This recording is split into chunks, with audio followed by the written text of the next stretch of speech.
This season of Truly Independent is supported by the Help Them See Foundation. Help Them See is a nonprofit dedicated to supporting feature films that inspire faith, hope, and connection. By partnering with filmmakers, the Help Them See Foundation brings meaningful stories to life and shares them with audiences worldwide, making a lasting cultural impact through the power of cinema. Learn more and discover how you can be part of the movement by visiting helpthemseefoundation.org. Welcome to Season 3 of Truly Independent. I'm Garrett Batty alongside my co-host Daren Smith. Each week, we'll go in-depth with guests, industry experts, and we'll even share our own experiences, all with the goal of demystifying the independent film process. This season, it's all about the script, from the first spark of an idea to a polished final draft, breaking it down for scheduling, budgeting, and ultimately shooting. We'll walk through every step it takes to get from page to production. Welcome to Truly Independent. Hello, and welcome to another episode of Truly Independent. I'm Garrett Batty, and with me is my co-host Daren Smith. Daren, how are you? Hey, so good, man. I am great. I'm happy to be here. And it was good hanging with you last week at Zion's Film Fest. We did. We had a great week at ZIFF, Zion's Indie Film Fest. Michelle and Marshall absolutely knocked it out of the park. That festival gets bigger and bigger every year. And one of the people that we got to interact with there is on with us today, Hey. Willem Kampenhout. Willem, how are you?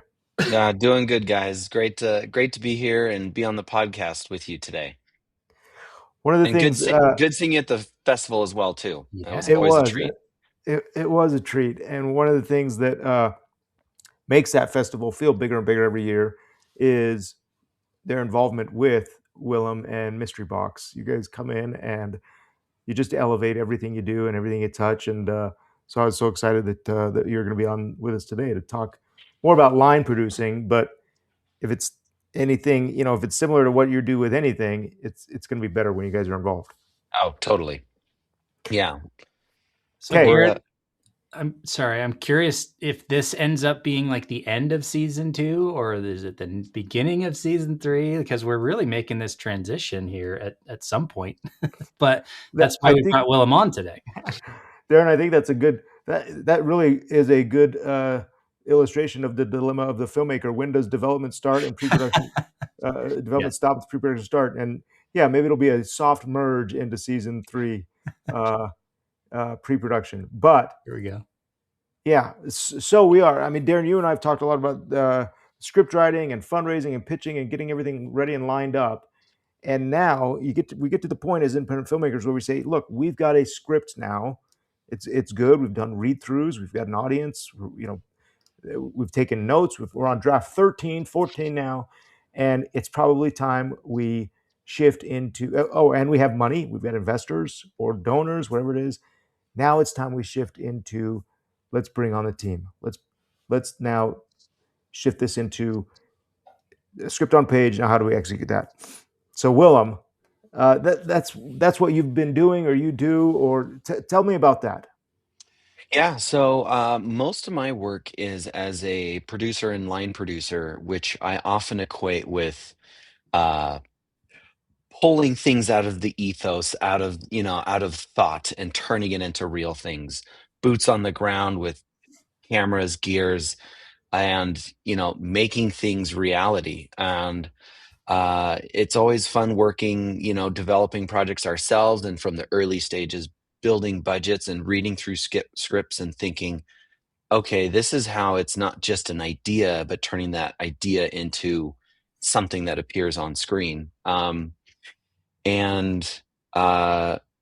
what was the question again? No, that's fine. But that's the. So first of all, so let's just introduce yourself as far as like what's your background and how did you get to where you are today?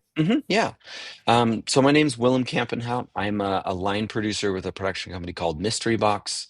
We're working here in the Utah area, and I went to school at Brigham Young University where I studied film production, and I also had a business minor as well, which I end up using more in my day-to-day work than actually the principles that were taught in the film program.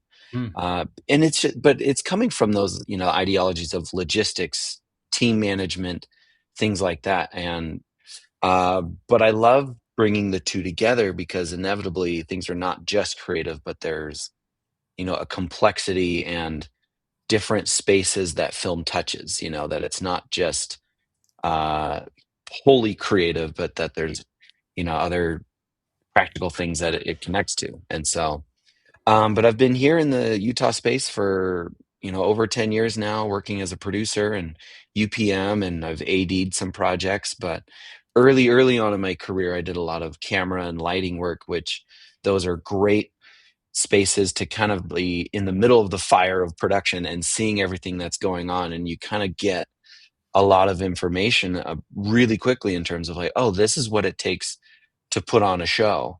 But also knowing that there's so many things that happen behind the scenes as well too, from locations and production and all of those different pieces. And so as I'm someone that loves to just contribute and provide the most value as possible, and just, I love contributing to projects and making them as good as they can be.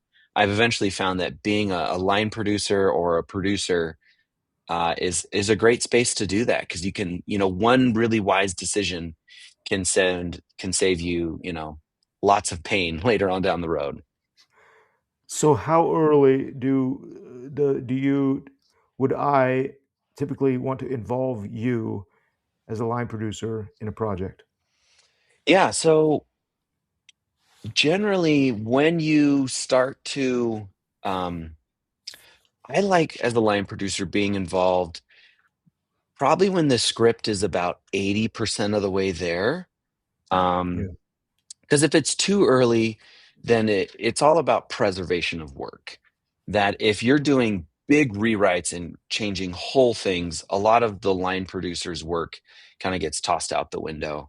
Because when we're breaking down scripts, we're often looking for who are the cast members, or what are the speaking roles, what are the locations, and what does that relate to in terms of schedule.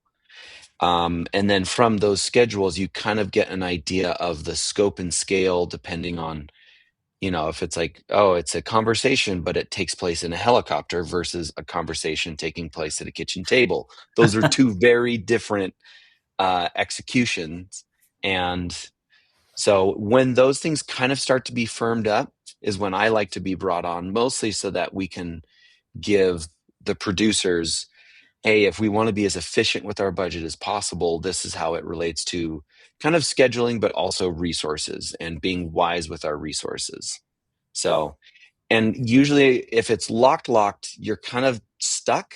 But if things are in the 80, in those final 20%, you can make some recommendations. Like I was talking with a writer yesterday that we were talking about, hey, how can we get this creative within a budget? And I was like, well, this one scene that takes place in a cave, caves are hard to shoot in.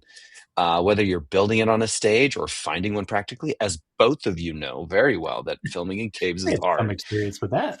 Well, I Yeah. mean, cave mines, caves, they're all in that category. Yeah. And so when I mentioned that, he's like, oh, yeah, we could move that to a different spot. Yeah, totally. And I was like, great. That like saved a ton of logistics and buys you more time, or buys you more takes. So Well, the helicopter versus kitchen table scenario is that describes one of my next projects, and so we've got scenes in helicopters and in the kitchen tables, and so it's good. Okay, I like who I'm talking with here. I like What yeah. is it with directors and helicopters, by the way? Darren. So visual, so exciting. Helicopters, Production so much can value. happen. Tension, immediate tension on I think screen. it's because they can get away from everybody else and no one's. Amazing. So okay, so and then just maybe educate me. So I bring you a script and say, hey, here's the script. I'd love you to look at it and say, what do? You come back with a budget and a schedule, or kind of when you say breakdown, what is that? Yeah. Um, when I do a breakdown, generally you go scene by scene in the script and you outline, who are all the key cast, who are all the speaking members, the supportings, and then what are the background needs for each of those? What are the location needs? So if it's a kitchen table, or is it a modern house, or is it out in the desert? And then we also will break down like, okay, what are kind of the key vehicles, props, if there's special effects. We kind of like look at everything that needs to be there on screen for the scene to make sense, because then we can understand, okay, who do we need to have as a part of the team to make sure that all of those things are there. Because oftentimes what line producers do is they'll break out all of the needs of the production to, go from the page, to being, to being there on set. And if we're not aware of it, it won't be there. And so we go scene by scene, we break all of those things out, and then we have a series of breakdowns, which, depending on the software that you're using, it ends up just being a list of all the things that you need. And once you have all those lists together, a lot of production softwares will then allow you to then schedule, and you can see when you need certain pieces there on each of those days. And then one of the other key things that line producers want to have is, what are the key assumptions? So what do I mean by key assumptions? Is this a union project? Are you working with union actors, or do you have union directors, or is it union crew, IATSE, DGA, SAG? Because those unions have very strict rules of the box that you're playing in. And we want to know, what are the rules that this production is being run on. And because those rules influence how much we pay people, when we pay people, and how long they can work, and what are all of those levers at play. And inevitably all of those things do have to deal with money, but we all want to be strategic. We want to put as much on screen as possible, but we need to do it in a safe and effective and efficient manner as well. Yeah. That key assumptions document is so critical and so crucial, and I think a great tip for first-time filmmakers or independent filmmakers that perhaps maybe um, don't that I guess assume a lot and don't really Yes. communicate well those assumptions. My first feature that I did was a kid like a family comedy called Scout Camp, and I think the budget was about 180. And so I took the script to a production company, and I'm never made a feature before and never worked with anything other than like corporate video shooter type guys. Yeah. And yeah, I got my light kit and I got my camera and where do you want to shoot? But I wanted this to be a little bit higher quality, and so I went to a production company that had a line producer, gave them the script, and I did not know anything about key assumptions or anything. Said, hey, here's the script, here's the movie we're going to make, and they came back, and the lighting budget was about 90 grand or something like that, and I was just completely deflated and thought, oh, I'm never ever gonna, this is never gonna work. And had I had that key assumption document that said, look, we're trying, this is a 2.5 week shoot. We've got all the locations that are donated. It's an independent film. This is sort of the range that we're playing in. We probably Yes. could have worked together very efficiently, Hmm. but I just kind of took that and walked away and lost that relationship, lost that connection. Yeah. And I mean, you bring up a really good point that uh, it's not like, there's always, as I say, there's multiple ways to skin a cat. And so there's many ways. I mean, I've put a budget together and it was like, hey, this is a $5 million thing. And then it comes back and they're like, oh, we really only have two. And it's like, okay, that's a good key assumption to know, that you've Yes. raised this much money. Are there things we can do, or are there shared resources that we can access that help bring those costs down? Or, hey, we're having a big time actor coming in to play this person. We need to put more resources to make sure that they have a good time, because they're going to be a banner piece to the film. We need to pad their schedule a little bit so that we can make sure that marketing and the behind the scenes get some time with them, because it's not all about just being on camera, but also all the other pieces that help make a movie a movie. And Yeah. so Right, because it's going to cost what it's going to cost. Sorry, go ahead, yeah. Daren. No, you're good. You highlighted something interesting though, Garrett, because like we talk about the line producer is almost the first person you hire once you're 80% of the way there. Like that's the next Yeah. step. And we could talk maybe about this tension between, okay, you're trying to get your cast and crew, you're trying to get your money, you're trying to get your budget and schedule, and all these are chicken and egg problems. But right, real quick, the first question I had was, the difference or maybe the choice that's presented to filmmakers about, do you go to a production company or do you Hmm. go to a line producer? Because the last two movies we did together, Garrett, you came to me and we built the team. Actually, I shouldn't say that for both. We found a production company in Cape Town and we worked with them. But on Faith of Angels, we kind of built the quote unquote production company ourselves, from the ground up. So, Willem, I'd love your insight there as far as like how how do filmmakers make that choice? And what are some of the considerations that, coming from your side, where you're in house at a production company, that they Hmm. might be thinking about? Yeah, it's very much a good question. Is like, yeah, do we build the team from scratch this time, or do we go with a production company that has a lot of resources already in place, and they may be on surface level a lot more expensive, but there's certain pieces that you're buying experience and speed and robustness. Whereas if you're solo producing and hire everybody as individual contractors, sometimes they'll have their own individual networks, but there's something to be said to be working with people that are doing this all the time, and not just having like, oh, I have all this stuff, but also the relationships in place and the ecosystem where when problems arise, it's like, oh, I've seen this problem in X number of ways. I already have a deep Rolodex of people, but also problem solving capabilities to wrangle those. I think Darren, my decision usually relies on what type of connections do I have in that area. If I'm shooting Hmm. locally, I feel like I've been making films here in Utah for 20 years, and I can assemble a team fairly efficiently. But Hmm. even with Faith of Angels, we set up our production office at Mystery Box. Like Willem, we reached out and Yeah. said, "Hey, can we come by and set up the production office?" And but we were able to assemble a team. When Yeah. I'm shooting in South Africa, I might want to bring the DP, bring Jeremy or whomever it is. Um, or in the case of the Carpenter, we didn't even bring the DP. We found a Yeah. production company, and I didn't want to pay for the learning curve that I would have to pay Yeah. for.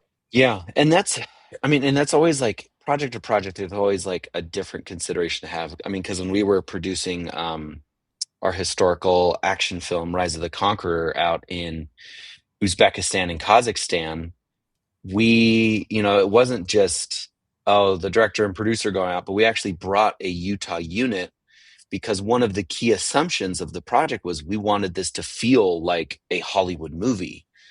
We wanted it to feel like it had that polish, that the lighting, that the camera work was not what we were already seeing coming out of that region.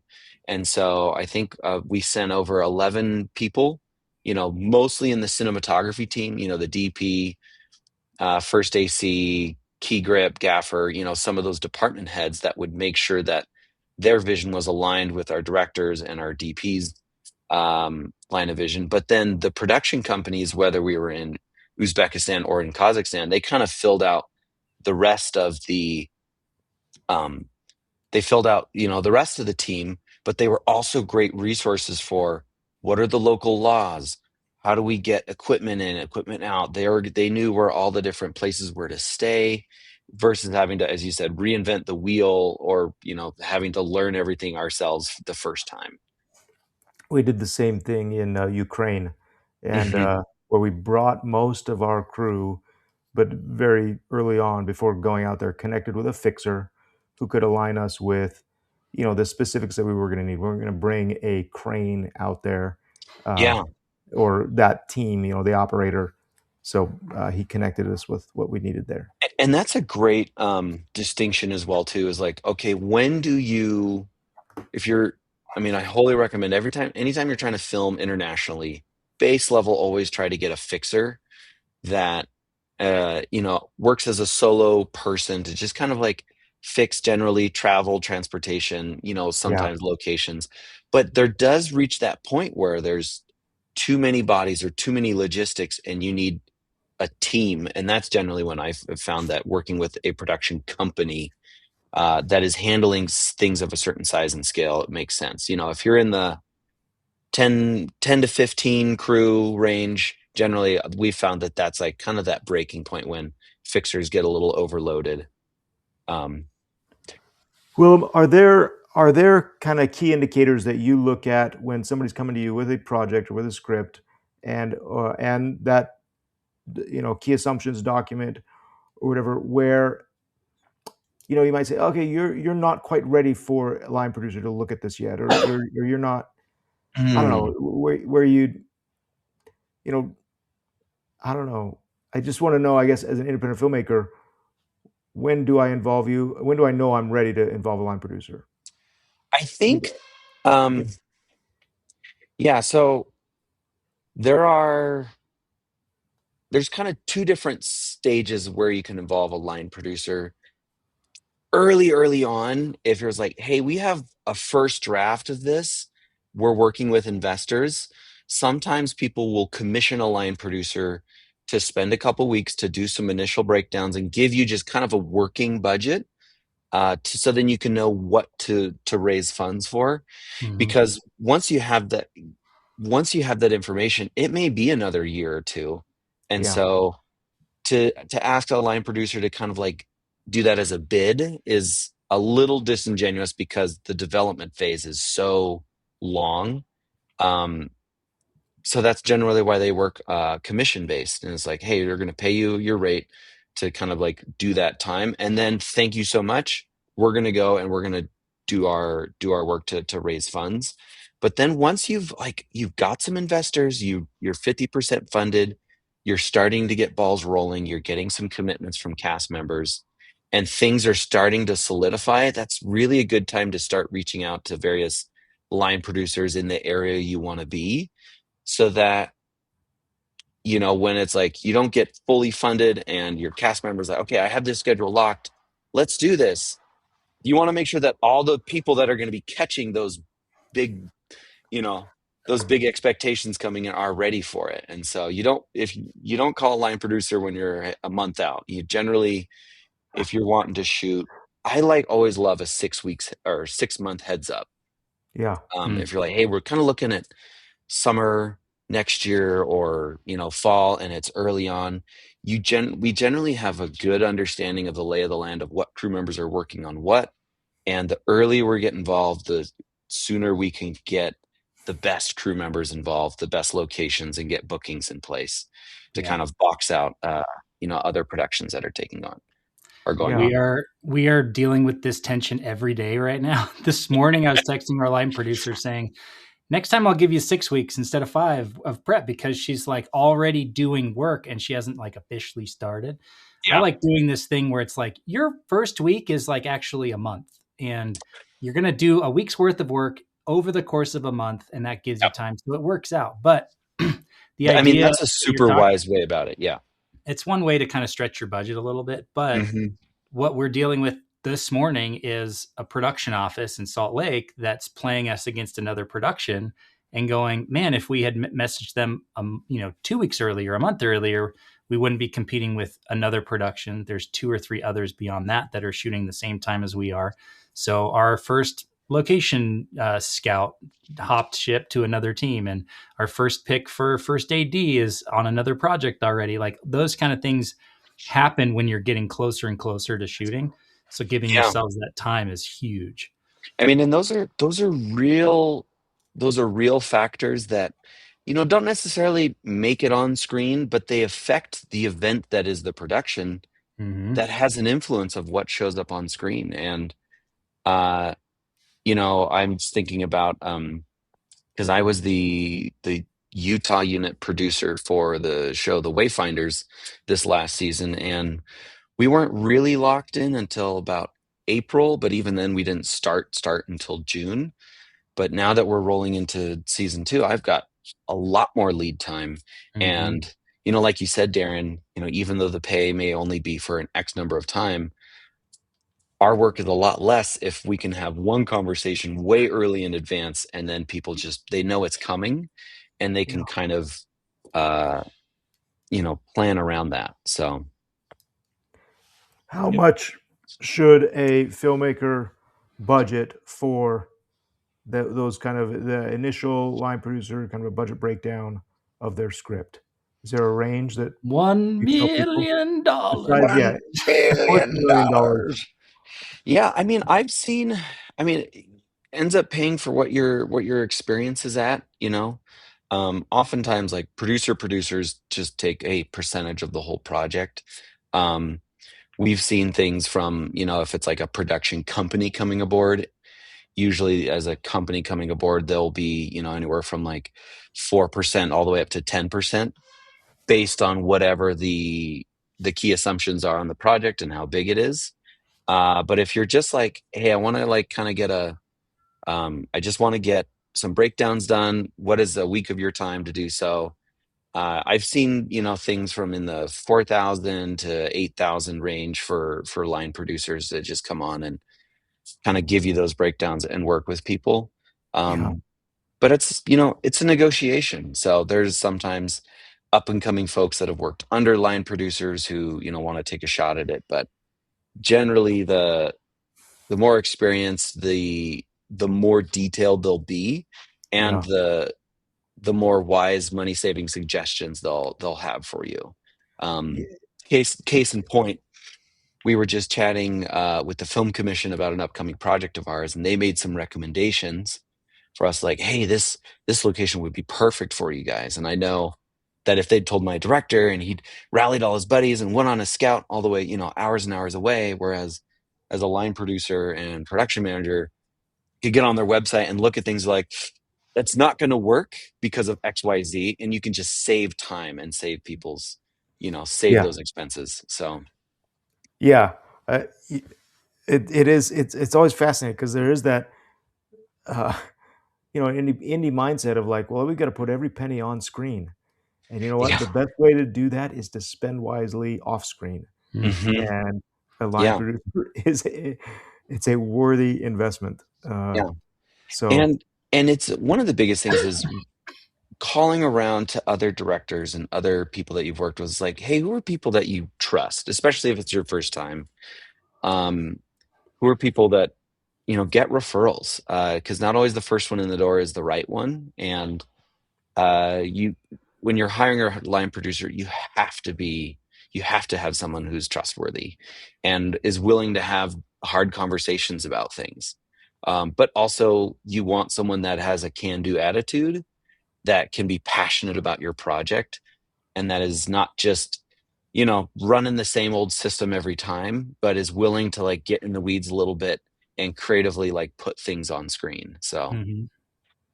Well, I'm curious. This is out of the left field a little bit here, but like Garrett and I last year were on a panel at a pitch fest at a local film festival, and I had this comment where I kept telling people like, "Don't tell me what your budget is in the pitch. Like, I don't want to know that it's a $50,000 feature because I'll just rule it out right there. It's not something I yeah. can help you with." But have you had an experience? I'm curious what you think about that idea, but also in tandem with that, have you had the experience where you read through a script and you just kind of know what budget it wants to be at, and then how do you communicate that to the filmmaker who may want to do it for twice as much or twice or half as much? Yeah, I actually have had those very conversations. Uh, yeah, I mean, once long story short, yes. Um, we actually recently had a project where it came in, uh, and my initial pass through was like, hey, this was a $4 million project. And then, we got what the team was like, oh, we really only want to spend three, and we whittled it down. And then inevitably, as like things started coming back up, it ended up getting all the way right back up to four. And yeah, they ended up having that to like make it work. But it was one of those things where experienced line producers, they kind like, once they know what all of your key assumptions are, the good ones will just have a knack for like, hey, this is what it's just going to end up costing. Um, I also work a lot with local universities, and if you have free labor of any type, that's always a massive cost savings. But those costs come out in other ways. Like Yeah. we just finished a short film that was a collaboration with BYU, and when you look at the areas where it was free labor, but it just took longer because of availabilities, and free work often gets put at the bottom of the pile. And I'll get to that eventually. And so those costs come out in other ways. And sometimes those are acceptable costs, you know, Sure. because sometimes it's just like it doesn't make sense to spend a ton. Like I was working with a good friend of mine, and he was doing a proof of concept, and the budget that he wanted it to be at was just, it ended up being like 50,000. And he's like, it doesn't make sense to spend that much on a proof of concept. And so then, even though like XYZ reasons it was getting up to there, we're like, okay, let's just reframe everything, and we'll lose some scope, we'll lose some spectacle, but we'll do it for 25. Because in the end of the day, the proof of concept was not supposed to be the big spectacle piece that goes to theaters. It was supposed to be the proof of concept that gets you the funding and that has that utility purpose of raising funds and giving that feeling of tone about it. And so that's where, coming back to it, what is the goal of the project? What are the rules that you are bound by? What is that box that you're playing in? Yeah. And because if it's just a blank sheet, of course, like I can find ways to spend money all day long. So Yeah. yeah, and I'll Right. give you the $90,000 lighting budget. So It may have been for a 1 ton, so 1 ton package. So yeah, it's probably a pretty good deal. Uh, and it does depend where you go. yeah. And that's where like having like when we were filming over in Uzbekistan and Kazakhstan, they budget things very differently, Ah, which there was some like not tension of like terminology, but things that we just didn't understand, that the way that they like with how they schedule their crews, they'll be like, hey, we're gonna put them on a month rate, and we're like, well, no, we don't need them all month, we're only shooting 15 days. But they're like, oh no, they just reserve the month, and they know you're shooting 15 days, but wherever those days are, if a rain day comes, like, great, they just go home and they take a nap and they do things with their kids, and then they come out on the days that they're shooting. And those can be 10 days in a row. But it's just like different methodologies and cultures and how those cultures work. And so Hmm. that's where having local knowledge in the space that you're in is always really helpful. And Darren, and you know this too, but having trust is also a key element, and having someone who's looking over those budgets and can guessing and checking and being that accounting eye of sorts, that Yeah, isn't that's a just huge a piece, yeah as well as the trust with the director, because there's always going to be a tension between this is what I want it to be and this is how much we have time wise or money wise. And yeah so you want to be able to have the relationship with the director to say, here's why we can't do that. And yeah it's not because I'm mean and I say no all the time. It's because in the grand scheme of things, of all the stuff that I'm managing, this is why it doesn't work. And to be able to say that and have the director trust you, or vice versa, when the director says, I need a helicopter, you go, you're right. Based on what I know about the script and what I know about this moment, the helicopter is key. So I call everybody and we find a helicopter and it shows up, right? yeah Because that's what the movie needs. So there has to be this two-way trust between the director and the producer, whether it's line producer or producer, to say, when I say yes, we understand why that is happening. When I say no, we understand that's why it's happening. yeah And we're not constantly fighting over that tension. and hmm I love that open communication. I mean, Darren, even in that scenario, saying, "Here's why we can't do that," and you give me a list, A, B, and C reasons. I can go, okay, well, let me pivot then. And if the reason we can't do that is because we need such and such trailers on set, okay, well, let's negotiate that contract because we do need to do that. So there's this give and take for the certain amount of money that you have. You're going to spend it in lots of creative ways, and Yeah. I love yeah having that give and take between the producer and the director and the line producer who's managing that. Yeah.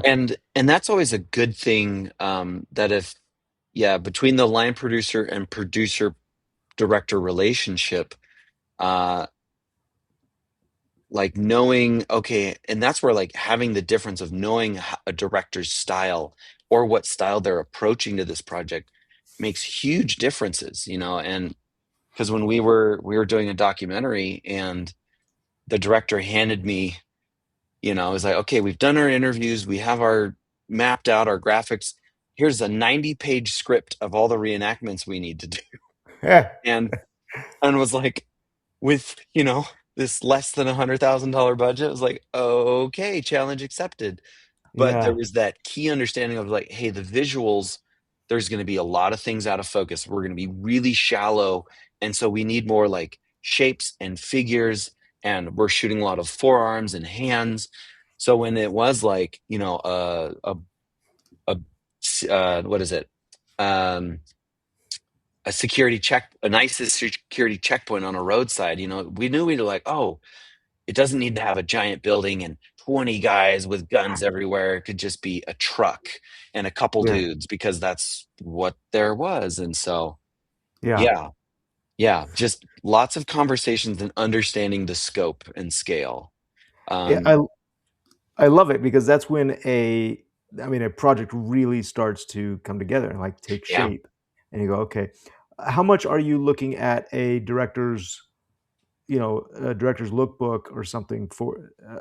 Is that part of the key assumptions? Like if I hand you a script and a book or script and four comp movies, uh, is that all required? that's Or super. I mean, not required per se, but it helps window in, it helps window into the expectations. yeah, If I have someone hand me a script and it was and they're like, hey, here's this script here, but Michael Bay is directing, knowing Michael Bay's style and his mantra of all the toys all the time, I'm going to budget that very differently than if this was a Coen brothers movie. yeah, um so so that's where having some sort of treatment, or if there's a visual language that's going to be used, those things are always like very, very helpful. And okay, so, and also knowing like what is your end goal, is like, is it going to be a theatrical run, or is this going to be direct to yeah, streaming? Those influences aren't as much, but it just helps you understand like, oh, what's the audience that we're going after? Um, I watch movies sometimes and I'll see it in the theaters and I'm like, oh, this movie was meant for streaming or for phone viewing or home viewing, Mhm. because like the close-ups are a little closer, but if it's yeah, meant for the big, there are movies that can be made for to be seen on screen, on the big screen. yeah. So Oh, this is such good information, and I could fire off another yeah. half a dozen questions, but I want to be mindful of your time, uh, especially since I came in late to the conversation. Uh, so what is? Can you just, Well, is there an experience or a fun story when you go, hey, this is where, like when at the end of the day we walk away like, hey, we did it, we pulled that off, or thank goodness this went according to plan. Is there a fun story there that you can share with us? One of the what was it? It's one of my favorite days on set are when things are running smoothly and you can kind of just sit back and just see everything humming. The Yeah, ADs are assisting, the director's directing, the PAs are shuttling people back and forth around. I think it was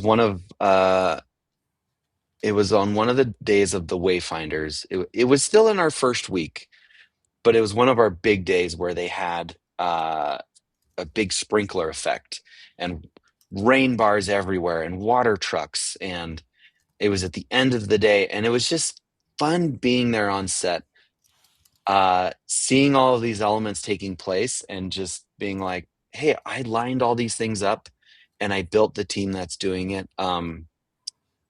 People often ask like, hey, which is your favorite Avenger? And I always say like Nick Fury is the most like a line producer because when there's a problem to be solved, when there's a movie to be made, it's less about send in all the Avengers, but which are the ones that gonna do the job right.